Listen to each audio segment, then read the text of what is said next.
Hello again, my friend. It's so good to have you back. Now, I want to start today with a fact that might stop you in your tracks. Did you know that chronic loneliness can increase your risk of serious health conditions like dementia and heart disease as much as smoking 15 cigarettes a day? Let that sink in for a moment. It's not just a feeling. It's a signal from our deepest self that something is missing, and it has a real, physical impact on our well-being. Last time, we talked about John and the quiet weight of loneliness.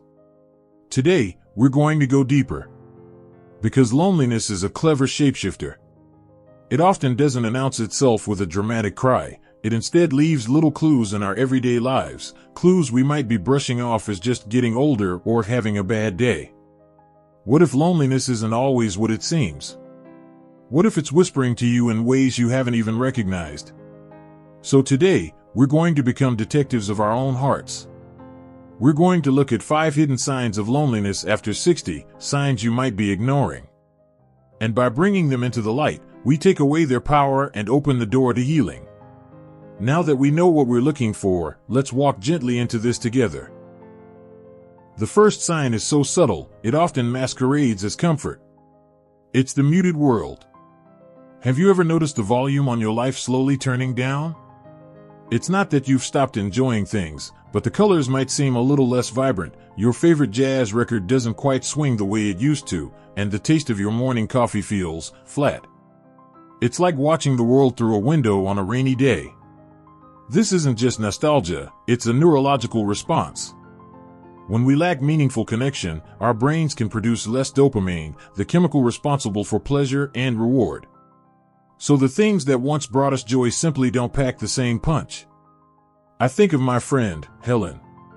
She loved gardening. Her roses were the envy of the neighborhood. But last summer, she told me she just didn't feel like getting her hands dirty. The blooms weren't as bright, she said. It wasn't the roses that had changed, it was that she was missing her friend Martha, who would always come over for iced tea and admire them. The garden felt empty without Martha's laughter. That muted feeling was loneliness whispering, making her world a little grayer.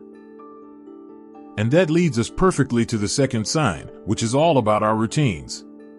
It's what I call the endless loop. Now, we all love a good routine, right? It gives us structure. But there's a difference between a healthy rhythm and a loop that feels more like a trap. This is when your days become carbon copies of each other, with a sense of inertia that's hard to break. Wake up, coffee, the newspaper, a long afternoon, television, bed. Repeat. The thought of doing anything outside this loop, even something you might enjoy, like visiting a museum or calling an old friend, feels like trying to push a boulder uphill. It's just too much effort. It's easier to stay in the chair. This isn't laziness. It's a form of emotional fatigue. Loneliness is exhausting. It saps our energy and convinces us that venturing out isn't worth the risk of disappointment. It tells us it's safer to stay in our familiar, quiet bubble. But that bubble can become a cage made of glass. You can see the world outside, but you feel separate from it. The third sign is one I bet so many of you will recognize. It's superficial busyness. This is loneliness's greatest trick. It makes us look and even feel busy, but it's activity without purpose or connection.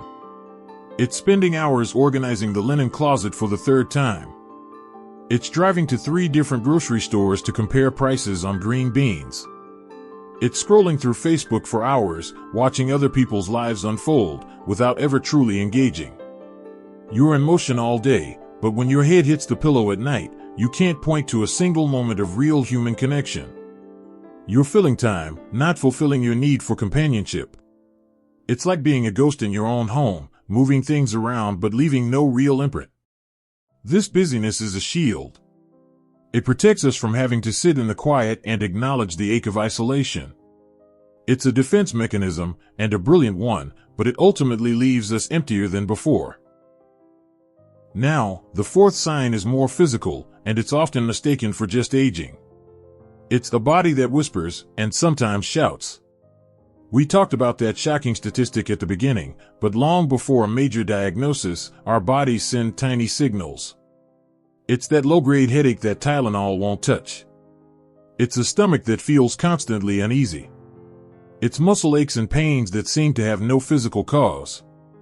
It's feeling perpetually run down, like you're fighting off a cold that never quite arrives. Your body is trying to talk to you. Our minds and bodies are not separate, they are in constant conversation. Emotional pain, especially the chronic stress of loneliness, manifests as physical pain. It's your body's way of waving a red flag, asking for help, asking for comfort, asking for the healing power of connection. I ignored this sign for years, chalking up my constant fatigue to just being a senior. It wasn't until I started making an effort to connect that I realized how much of that physical weight was actually emotional weight I had been carrying alone. Finally, the fifth and perhaps most poignant hidden sign is the constant narrator. This is the voice in your head that has become a running commentary on everything you see, but it's a conversation you never share. It's watching a cardinal out your window and thinking, "Oh, look how red he is. Margaret would have loved to see that." It's seeing a funny commercial on TV and turning to say something to an empty room. It's having a perfect comeback to a news anchor's question and having no one to say it to. Your mind is full of thoughts, observations, and memories, but they echo in a silent chamber. This internal world becomes incredibly rich, while your external world feels barren. You are constantly narrating a life you're not fully sharing with anyone. This isn't being quirky or forgetful, it's the mind's deep desire for a witness, for a partner in crime, for someone to say, "I saw that too," or "I was just thinking the same thing." It's the loneliness of an unshared experience. Recognizing these signs isn't about labeling ourselves as lonely, it's about understanding the language of our own hearts. It's the first, bravest step toward answering that call. So, what do we do with these clues? If any of these 5 signs felt familiar, I want you to do something right now. Take the gentlest, deepest breath you can. And as you let it out, I want you to release any judgment. This is not your fault. You are not broken. You are human, and you are yearning for what every human needs, connection.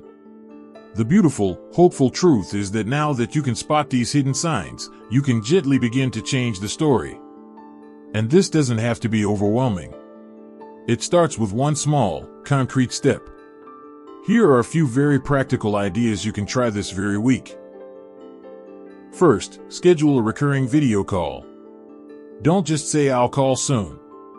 Grab your calendar right after this video and text a child, grandchild, or old friend. Say, "How about we have a virtual cup of coffee every Sunday at 4 p.m. This gives you both something regular to look forward to and builds a new ritual of connection. Second, find one local or online group based on your interests. This is easier than ever. Websites like meetup.com or your local community center's page have groups for everything. Love history? Find a lecture series. Enjoy knitting? There's a circle for that. Many libraries host book clubs that now meet online, so you don't even have to leave your house to join.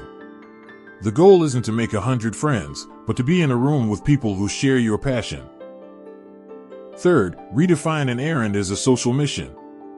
Next time you go to the grocery store, make it your goal to have one genuine, non-transactional conversation. Ask the person in the produce section how they like to cook those asparagus. Compliment someone's hat. Ask the cashier how their day is going, and really listen to their answer. These micro moments of connection are powerful medicine against the feeling of invisibility. Remember, every big forest was once just a collection of tiny seeds. Every connection begins with a single, brave moment. I would be so honored to hear from you. In the comments below, could you share? Have you noticed any of these hidden signs in your own life? And more importantly, what's one tiny, brave step you're going to take this week? Your story is powerful, and it might be the exact thing someone else needs to hear to feel less alone today. Let's continue to build this supportive community right here. And if you know someone over 60, a parent, a neighbor, a friend, who might need to hear this message, would you consider sharing this video with them? Sometimes, seeing it from a loved one makes all the difference. If this video resonated with you, if it shined a light on a corner of your heart, please consider giving it a thumbs up. It's a small way to let us know we're on the right track and to help these conversations reach more wonderful people like you. And don't forget to subscribe and hit that little bell so you don't miss our next video, where we'll get even more practical and talk about simple, joyful ways to build new connections and strengthen old ones. Remember, my friend, this journey isn't about going back to the way things were. It's about moving forward with all your wisdom and grace, building a new chapter that is rich with purpose and connection. You have so much yet to give, and so much yet to receive. Thank you for spending your precious time with me today. Be kind to yourself, and may your week be filled with small, beautiful moments of light and connection. Until next time, you are not alone. We are in this together.